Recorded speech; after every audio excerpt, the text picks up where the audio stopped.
j'espère que ça va pas trop vous déranger pour cette vidéo, parce que c'est quand même un bruit assez assourdissant, très fort, mais peut-être que ça va un petit peu se réduire pendant la vidéo. Enfin bref, aujourd'hui je suis très content de tourner cette vidéo puisque ça faisait très longtemps qu'on n'avait pas parlé d'un anime.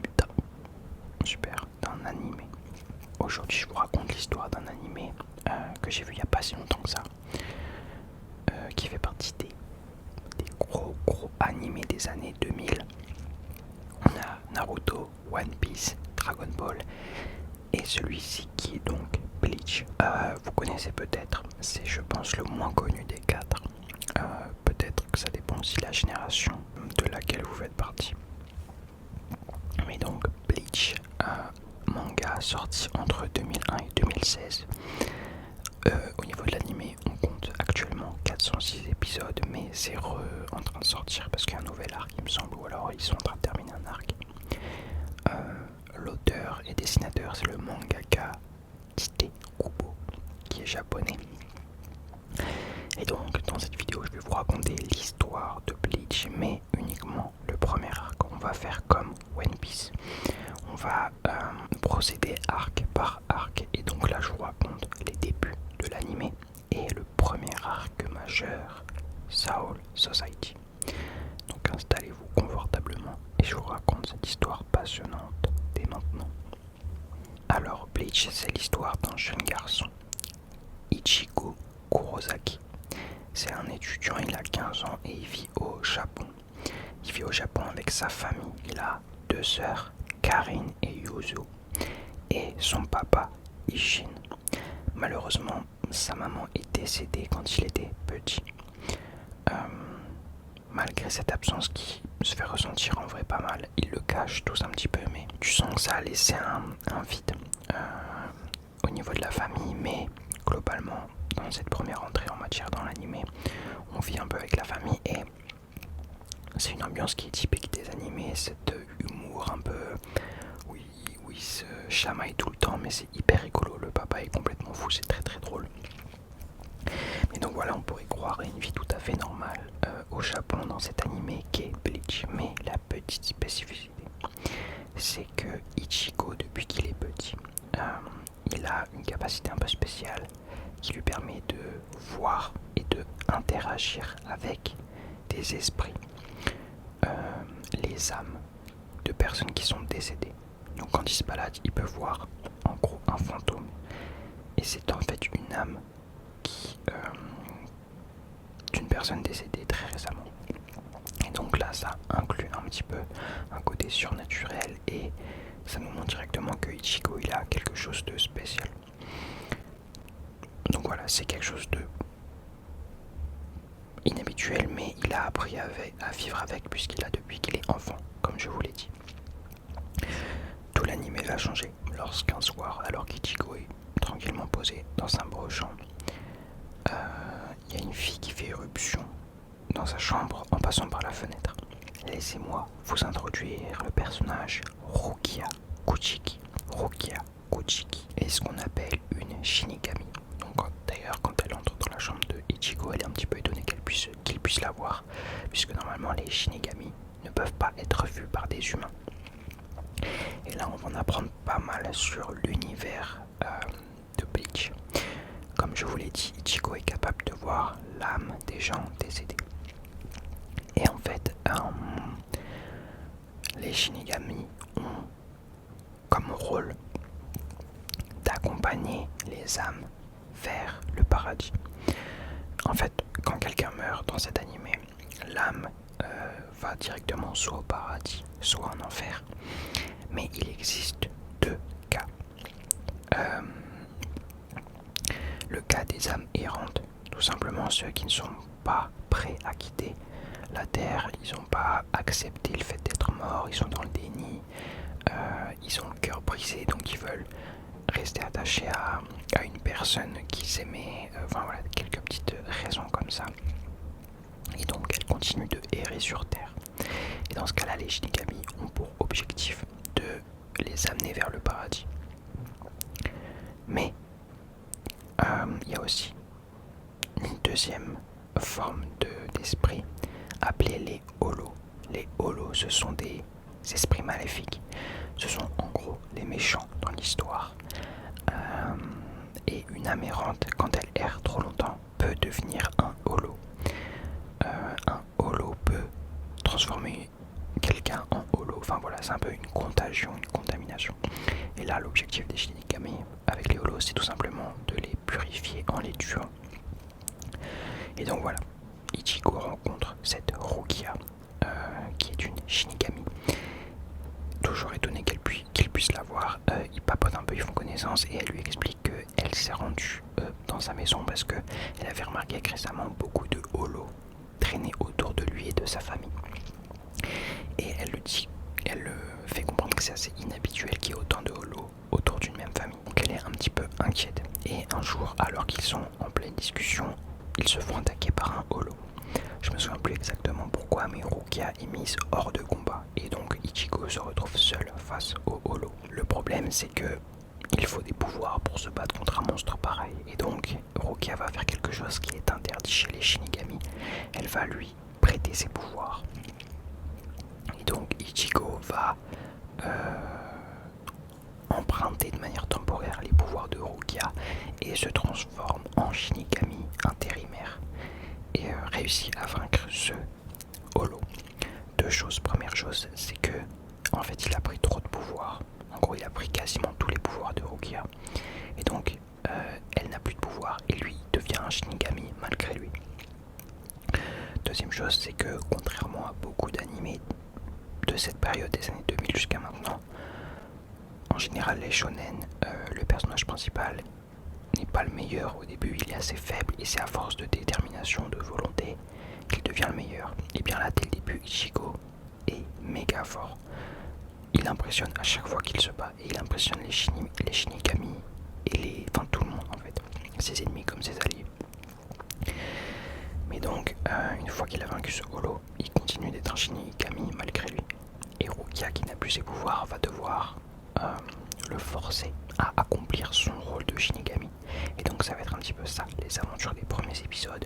Ichigo qui devient Shinigami par intérim et qui va devoir accompagner les âmes et se battre contre des holos.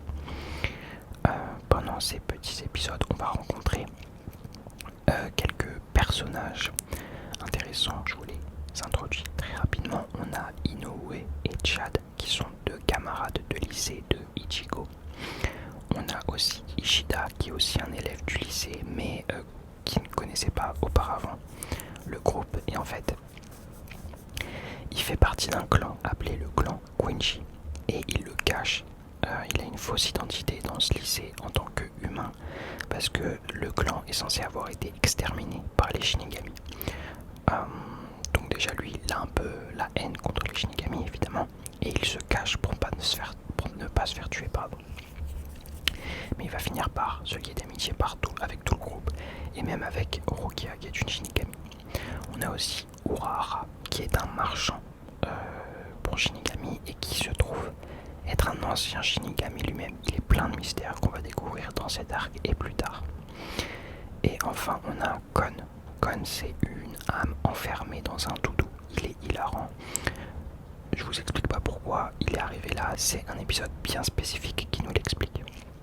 Mais donc, dans ces premiers épisodes, tout est assez léger, l'ambiance est assez légère et sert principalement à nous faire découvrir un petit peu l'univers peu à peu.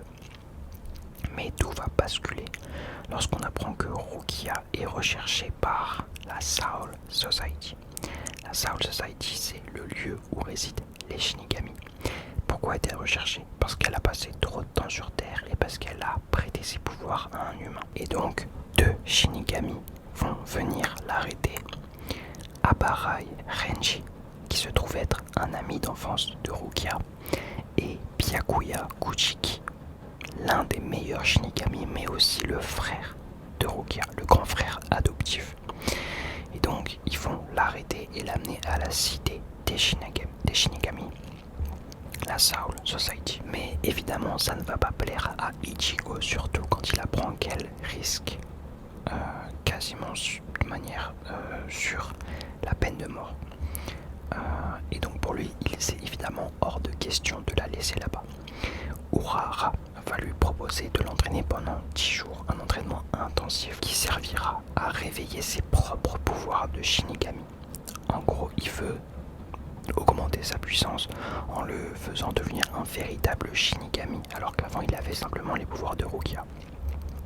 Ce qui me fonctionne, il révèle ses pouvoirs, et en fait chaque Shinigami a une lame, un sabre qui lui appartient, qui montre un peu c'est son arme spéciale en gros, et c'est appelé les Zanpakuno. Et le Zanpakuno de Ichigo est assez stylé et il s'appelle Zangetsu. Et en fait, ces Zanpakuno peuvent se matérialiser. Et donc, quand le Zangetsu se matérialise, il ressemble à cet homme qui est totalement terrifiant. Hein. On va pas se le cacher, mais voilà. Donc, Ichigo est dorénavant capable d'avoir ses propres pouvoirs, et c'était la condition simplement pour qu'il passe le portail de la Soul Society. C'était même pas pour qu'il puisse se battre, c'est pour qu'il puisse être capable de passer le portail. Donc ça nous montre un peu quelle échelle de puissance la Soul Society peut avoir. Mais une fois l'entraînement passé, notre équipe se rassemble, et ce que j'ai oublié de vous dire, c'est que Inoue et Chad sont des humains, mais à force de côtoyer Ichigo, ils vont développer leurs propres pouvoirs, des pouvoirs qui n'ont rien à voir avec les Shinigami, assez spéciaux, assez originaux. Mais donc toute cette équipe sera guidée par un chat appelé Yoruchi. Voilà, un chat qui parle d'ailleurs, qui semble un petit peu mystérieux lui aussi. Mais donc toute l'équipe se met en route, et après avoir passé le portail, ils se retrouvent tout d'abord au Rukongai. Le Rukongai, c'est la ville des âmes errantes, c'est là où sont envoyées les âmes errantes lorsque les Shinigami les trouvent. Ils y rencontrent deux personnes qui ne sont pas des âmes mais des gens vivants, Kanju Shiba et Kukaku Shiba, qui font partie du clan Shiba, il me semble. Et c'est grâce à eux qu'ils entreront au Seiretei, le cours du lac paisible des âmes, autrement dit la cité des Shinigami, la Soul Society. Mais ils sont envoyés par Kano, ce qui fait qu'ils vont se retrouver un petit peu tous séparés, tous éparpillés aux quatre coins de la ville. Et en gros, on arrive un peu à la One Piece pour ceux qui connaissent, où chacun va avoir son propre combat à mener. Nous, on va principalement suivre Ichigo, qui fonce directement vers la tour où se trouve Rukia prisonnière. Et il va d'abord faire face à un drôle d'énergumène, Ikaku, un chauve que j'adore. Il a un petit peu le même caractère explosif que Ichigo, donc leur combat est hyper divertissant. J'espère qu'on va le revoir, je l'aime beaucoup. Ensuite, il va se battre contre Renji, donc l'ami d'enfance de Rukia. Le combat est épique. Ils sont tous les deux hyper puissants. Et à la fin, en plus, un petit peu émouvant parce qu'on se rend compte que Renji, en fait, il veut simplement sauver son ami, mais il n'a pas le courage d'affronter la Soul Society à lui tout seul.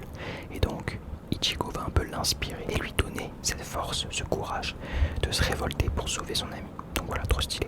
Les autres de la team ont un peu chacun leur combat, je vous l'ai dit. Un ennemi que j'ai remarqué, que j'adore, peut-être mon antagoniste préféré de cet arc, c'est Shunsui, parce que je le trouve trop stylé. J'espère qu'il va devenir gentil, parce qu'il est vraiment trop stylé. Je trouve qu'il a un flow, il a un charisme. Après avoir battu Ikaku et Renji, Ichigo va faire face à quelqu'un d'encore plus puissant, un des plus puissants des Shinigami, Zaraki Kenpachi. Donc Kenpachi, c'est un des Shinigami les plus puissants, mais pas en matière de pouvoir spirituel, uniquement en matière de force brute. C'est un peu, pour ceux qui savent, dans Hunter x Hunter UB, je crois qu'il s'appelle, c'est un peu le même style, c'est un des plus forts en force brute, mais il maîtrise pas complètement le pouvoir spirituel. Mais donc leur combat est encore plus épique. Mais Ichigo finit par gagner. En fait, à chaque fois pendant le combat, il s'améliore, il repousse ses limites et il impressionne tout le monde. Et donc Ichigo, complètement blessé à cause du combat contre Kenpachi, se retrouve face à son ennemi suprême, Byakuya Kuchiki. Il a réussi à rejoindre Rukia, mais c'est un ennemi de taille qui se tient face à lui. Ses blessures n'aident pas, mais en vérité, même s'il avait été sans blessure, Byakuya est beaucoup trop fort pour lui. Et donc, il va se faire sauver à la dernière minute par Yoruchi, rappelez-vous, le chat qui n'est en réalité pas un chat, mais une fille, une femme, qui était aussi anciennement Shinigami.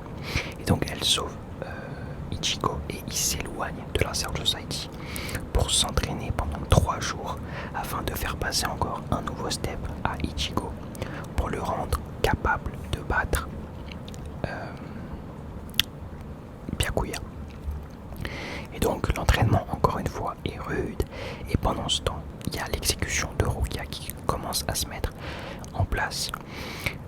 Concernant les autres de la team, ils sont tous prisonniers et ils se font soigner leurs blessures par la Soul Society. Pourquoi? Parce que en fait quand ils sont arrivés, notre équipe de bras cassés, il y a eu au même moment un capitaine Aizen qui s'est fait assassiner.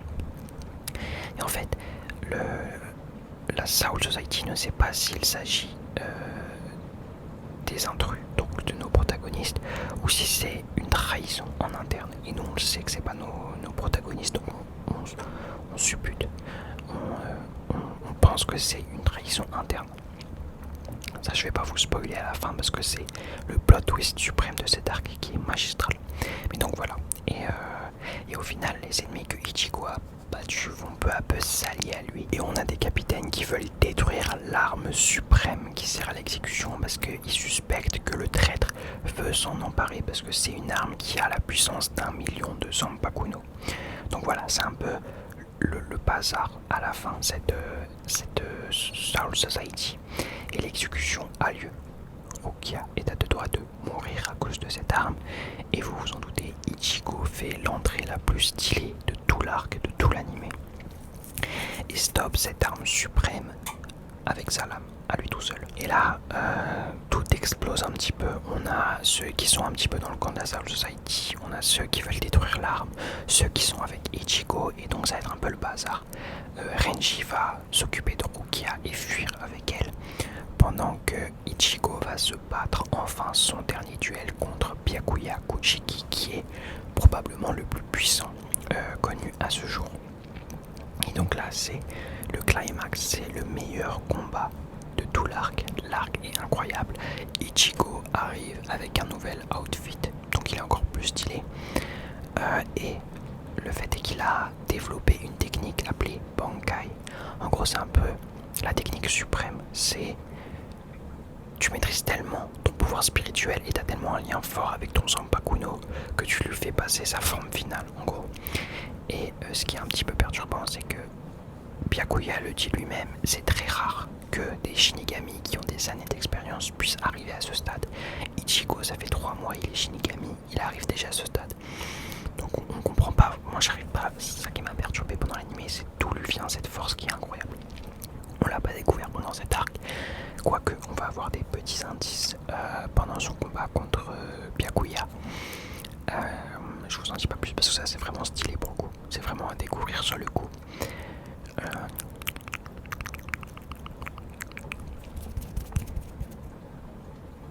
Mais voilà, donc leur combat se passe, c'est trop stylé. Ichigo finit par gagner d'une manière bien épique et tout semble fini, tout semble être un succès. Mais au final, le traître se dévoile. Le traître qui s'était infiltré parmi la Soul Society se dévoile. Tout le monde est choc-barre par son identité. Je ne vous dis pas de qui il s'agit. Et tout le monde s'allie en fait face à cet ennemi. Donc les Shinigami ne sont plus les ennemis de Ichigo, ni de Rukia, ni de personne d'autre. Et il y a plein de choses qui sont dévoilées, qui sont comprises. Et voilà, mais au final, cet ennemi s'enfuit. Et je pense qu'il fera l'objet des prochains arcs. Donc là, je vous dévoile pas qui c'est, mais si vous voulez suivre l'aventure, je vous conseille d'aller regarder les épisodes avant la prochaine vidéo qui sort pas tout de suite, rassurez-vous. Mais parce que dans le prochain arc, si c'est l'ennemi principal, je vais devoir dévoiler son identité. Mais donc voilà, c'est ainsi que se termine Bleach, l'arc Soul Society. C'était incroyable, j'ai surkiffé, franchement il est bien monté très haut dans mon classement des animés. C'est un peu, en fait il a un peu ce charme des vieux animés pardon, où il n'y a pas de, je sais pas comment dire, mais en fait c'est pas épique dès le début tu t'attaches surtout au perso, c'est rigolo, c'est assez... Genre, tu vois, c'est comme les premiers épisodes de One Piece, c'est comme les premiers épisodes de Naruto, tu rentres dans un univers, c'est pas stylé tout de suite, alors que Demon Slayer ou Jujutsu Kaisen, ils veulent te montrer le côté épique dès le début. Et donc, là c'est un peu, enfin, j'ai bien kiffé, on s'attache beaucoup au perso. C'était hyper brouillon parce qu'il y a plein de choses à découvrir, je le sens dans cet univers. Et donc j'ai hâte de m'attaquer aux prochains arcs. Enfin bref, c'est la fin de cette vidéo. J'ai adoré la tournée, j'ai hâte de m'attaquer aux prochains arcs. J'espère que la pluie ne vous a pas trop dérangé. Je ferai ça au montage. En tout cas, c'est la fin de cette vidéo. C'était Monsieur H pour vous.